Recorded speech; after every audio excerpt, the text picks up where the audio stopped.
Scent of Apples by Bienvenido in Santos. When I arrived in Kalamazoo, it was October, and the war was still on. Gold and silver stars hung on pennants above silent windows of white and brick-red cottages. In a backyard, an old man burned leaves and twigs, while a gray-haired woman sat on the porch, her red hands quiet on her lap, watching the smoke rising above the elms. Both of them thinking of the same thought, perhaps. About a tall, grinning boy with blue eyes and flying hair who went out to war.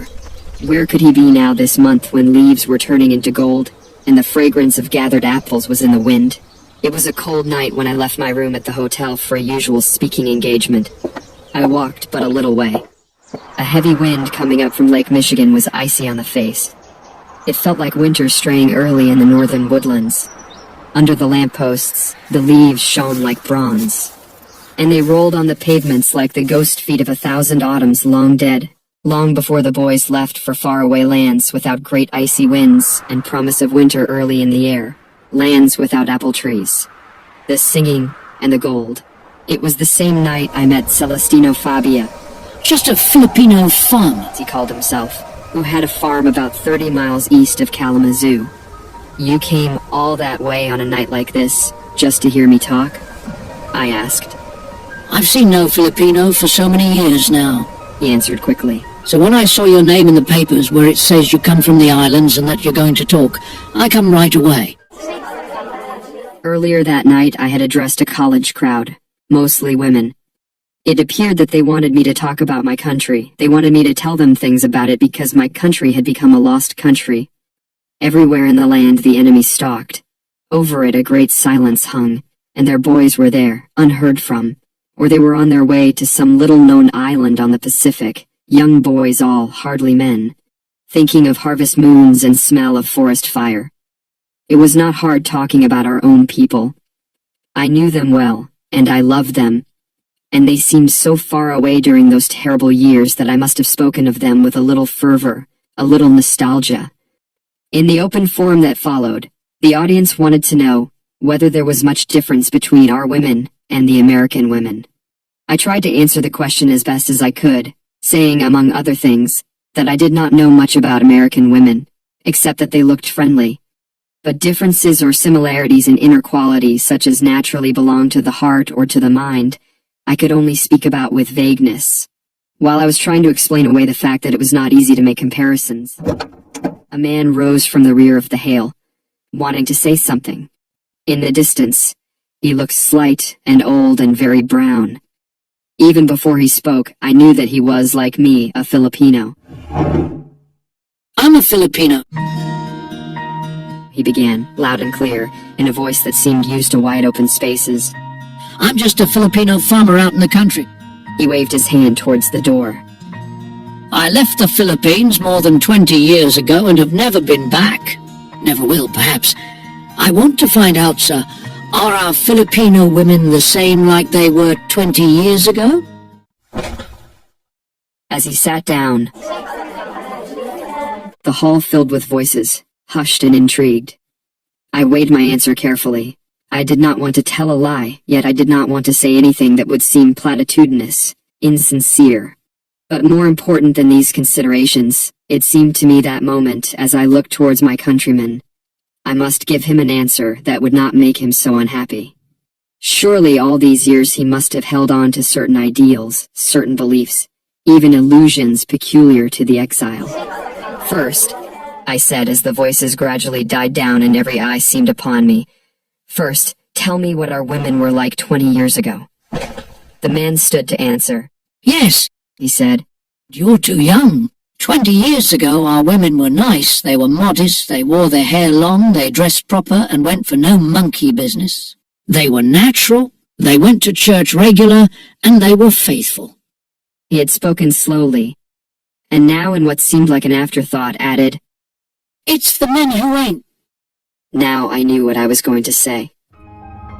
Well, I began, it will interest you to know that our women have changed, but definitely. The change, however, has been on the outside only. Inside here, pointing to the heart, they are the same as they were 20 years ago. God-fearing, faithful, modest, and nice. The The man was visibly moved.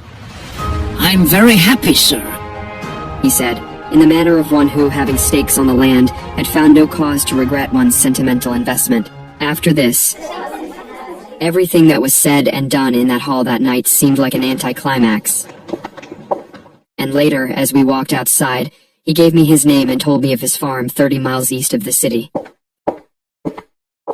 We had stopped at the main entrance to the hotel lobby. We had not talked very much on the way. As a matter of fact, we were never alone. Kindly American friends talked to us, asked us questions, said goodnight. So now I asked him whether he cared to step into the lobby with me and talk. "No, thank you," he said. "You are tired, and I don't want to stay out too late." "Yes, you live very far." "I got a car," he said. "Besides—" Now he smiled. He truly smiled. All night I had been watching his face, and I wondered when he was going to smile. "Will you do me a favor, please?" he continued, smiling almost sweetly. "I want you to have dinner with my family out in the country. I'd call for you tomorrow afternoon, then drive you back. Will that be all right?" "Of course," I said. "I'd love to meet your family. I was leaving Kalamazoo for Muncie, Indiana, 2 days. There was plenty of time." "You will make my wife very happy," he said. "You flatter me. Honest." "She'll be very happy. Ruth is a country girl and hasn't met many Filipinos. I mean, Filipinos younger than I, cleaner looking. We're just poor farmer folk, you know, and we don't get to town very often. Roger, that's my boy. He goes to school in town. A bus takes him early in the morning and he's back in the afternoon. He's a nice boy. I bet he is." I agreed. "I've seen the children of some of the boys by their American wives, and the boys are tall, taller than the father, and very good-looking. Roger, he'd be tall. You'll like him." Then he said goodbye, and I waved to him as he disappeared in the darkness. The next day he came, at about 3 in the afternoon. There was a mild, ineffectual sun shining, and it was not too cold. He was wearing an old brown tweed jacket and worn trousers to match. His shoes were polished, and although the green of his tie seemed faded, a colored shirt hardly accentuated it. He looked younger than he appeared the night before now that he was clean-shaven, and seemed ready to go to a party. He was grinning as we met. "Oh, Ruth can't believe it. She can't believe it," he kept repeating as he led me to his car, a nondescript thing in faded black that had known better days in many hands. I says to her, "I'm bringing you a first-class Filipino," and she says, Go away. Quit kidding. There's no such thing as first-class Filipino. "But Roger, that's my boy. He believed me immediately." What's he like, Daddy? He asks. "Oh, you will see," I says. "He's first class." Like you, Daddy? No, I laugh at him. "Your daddy ain't first class," Oh, but you are, Daddy. he says. "So you can see what a nice boy he is, so innocent." Then Ruth starts griping about the house. But the house is a mess. She says. "True, it's a mess. It's always a mess. But you don't mind, do you? We're poor folks, you know." The trip seemed interminable. We passed through narrow lanes and disappeared into thickets, and came out on barren land overgrown with weeds in places. All around were dead leaves and dry earth. In the distance were apple trees. "Aren't those apple trees?" I asked, wanting to be sure. "Yes, those are apple trees," he replied. "Do you like apples? I got lots of them. I got an apple orchard I'll show you." All the beauty of the afternoon seemed in the distance, on the hills, in the dull soft sky.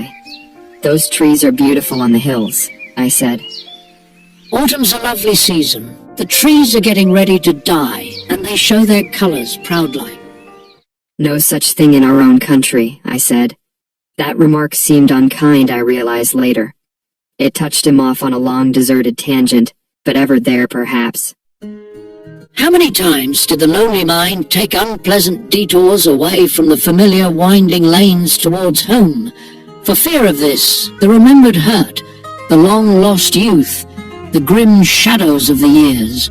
How many times indeed, only the exile knows. It was a rugged road we were traveling, and the car made so much noise that I could not hear everything he said, but I understood him. He was telling his story for the first time in many years. He was remembering his own youth. He was thinking of home. In these odd moments there seemed no cause for fear, no cause at all, no pain. That would come later. In the night perhaps, or lonely on the farm under the apple trees. In this old Visayan town, the streets are narrow and dirty and strewn with corral shells. You have been there? You could not have missed our house. It was the biggest in town, one of the oldest. Ours was a big family. The house stood right on the edge of the street. A door opened heavily and you enter a dark hall leading to the stairs.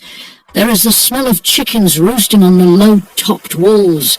There is the familiar sound they make, and you grope your way up a massive staircase. The banisters smooth upon the trembling hand. Such nights, they are no better than the days. Windows are closed against the sun, they close heavily. Mother sits in her corner looking very white and sick. This was her world, her domain. In all these years, I cannot remember the sound of her voice. Father was different. He moved about, he shouted, he ranted. He lived in the past and talked of honor as though it were the only thing. I was born in that house. I grew up there into a pampered brat. I was mean. One day I broke their hearts. I saw Mother cry wordlessly as Father heaped his curses upon me and drove me out of the house. The gate closing heavily after me, and my brothers and sisters took up my father's hate for me and multiplied it numberless times in their own broken hearts. I was no good, but sometimes, I miss that house, the roosting chickens on the low-topped walls. I miss my brothers and sisters. Mother sitting in her chair, looking like a pale ghost in a corner of the room. I would remember the great live posts, massive tree trunks from the forests. Leafy plants grew on the sides, buds pointing downwards, wilted and died before they could become flowers.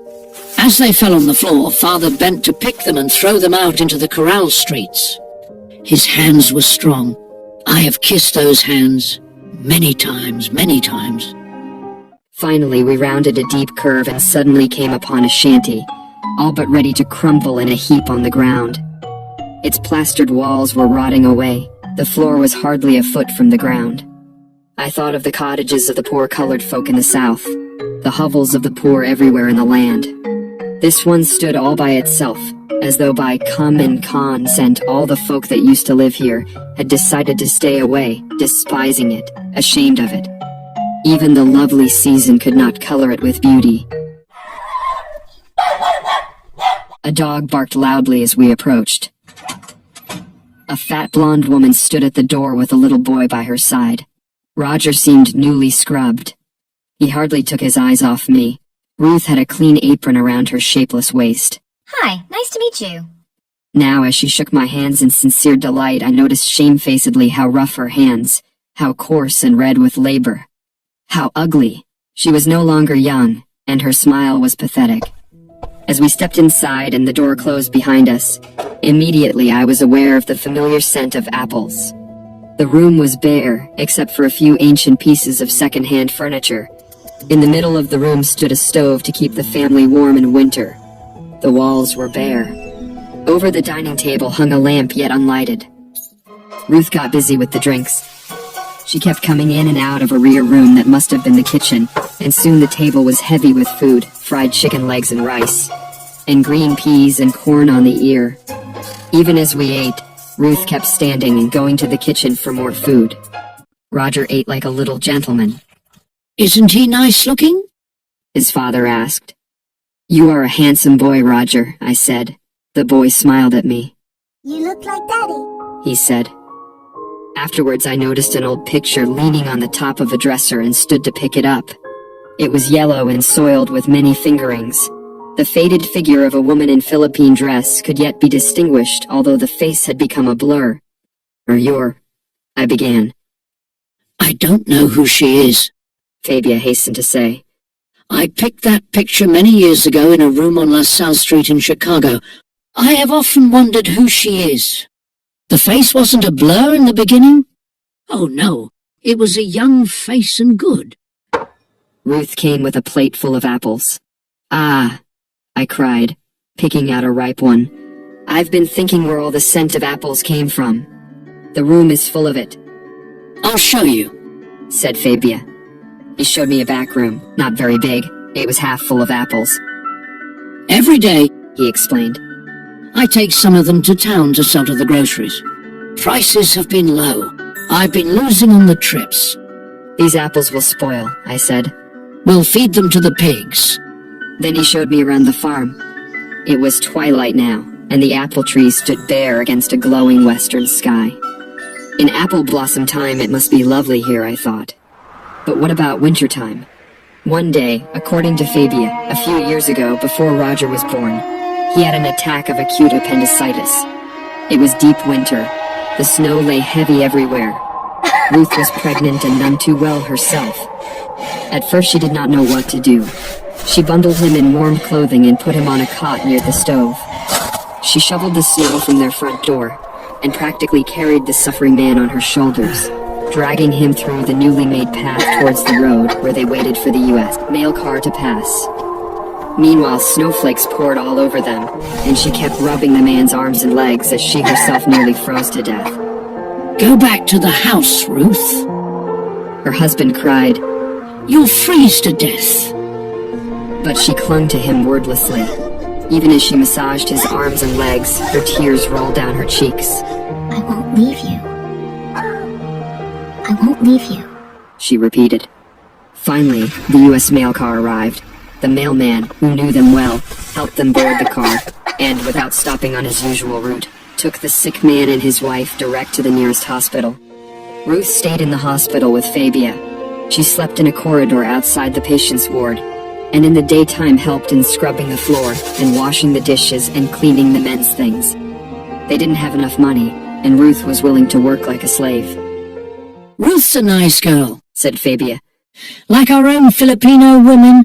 Before nightfall, he took me back to the hotel. Ruth and Roger stood at the door holding hands and smiling at me. From inside the room of the shanty, a low light flickered. I had a last glimpse of the apple trees in the orchard under the darkened sky as Fabia backed up the car. And soon we were on our way back to town. The dog had started barking. We could hear it for some time, until finally we could not hear it anymore, and all was darkness around us, except where the headlamps revealed a stretch of road leading somewhere. Fabia did not talk this time. I didn't seem to have anything to say myself, but when finally we came to the hotel and I got down, Fabia said, Well, I guess I won't be seeing you again. It was dimly lighted in front of the hotel, and I could hardly see Fabia's face. Without getting off the car, he moved to where I had sat, and I saw him extend his hand. I gripped it. Tell Ruth and Roger, I said. I love them. He dropped my hand quickly. They'll be waiting for me now, he said. Look, I said, not knowing why I said it. One of these days, very soon, I hope, I'll be going home. I could go to your town. No, he said softly, sounding very much defeated but brave. Thanks a lot. But you see, nobody would remember me now. Then he started the car, and as it moved away, he waved his hand. Goodbye! Goodbye, I said, waving back into the darkness. And suddenly the night was cold like winter, straying early in these northern woodlands. I hurried inside. There was a train the next morning that left for Muncie, Indiana, at 8:15. Scent of Apples, by Bienvenido in Santos.